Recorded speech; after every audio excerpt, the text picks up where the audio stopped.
Informasi iklim dasarian Provinsi Jawa Tengah update 30 September 2020.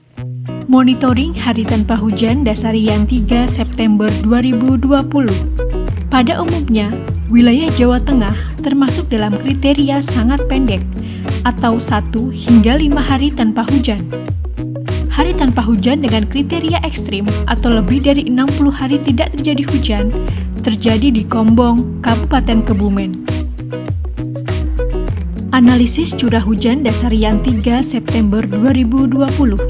Pada umumnya, wilayah Jawa Tengah termasuk dalam kriteria rendah 0 hingga 50 mm, hingga menengah 51 hingga 140 mm.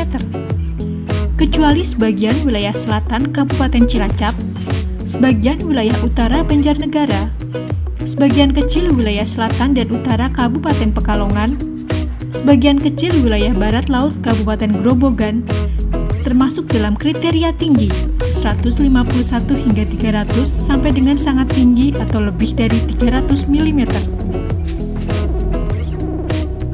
Perakiraan probabilistik curah hujan dasarian 1 Oktober 2020. Curah hujan dengan kriteria rendah 0 hingga 50 mm berpeluang 70 hingga 90% terjadi di sebagian wilayah Kabupaten Jepara, Rembang, dan Wonogiri.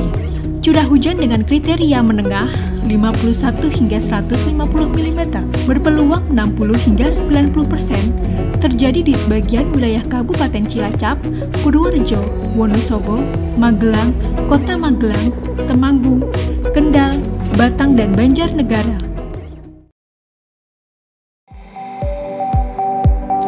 Wilayah Jawa Tengah masih berada pada masa transisi atau pancaroba. Diharapkan mewaspadai terjadinya potensi hujan lebat dan cuaca ekstrim yang berdampak pada bencana hidrometeorologis seperti angin, puting beliung, petir, dan banjir bandang. Cari tahu dan pahami update informasi cuaca dan iklim di media massa ataupun media sosial BMKG Jawa Tengah.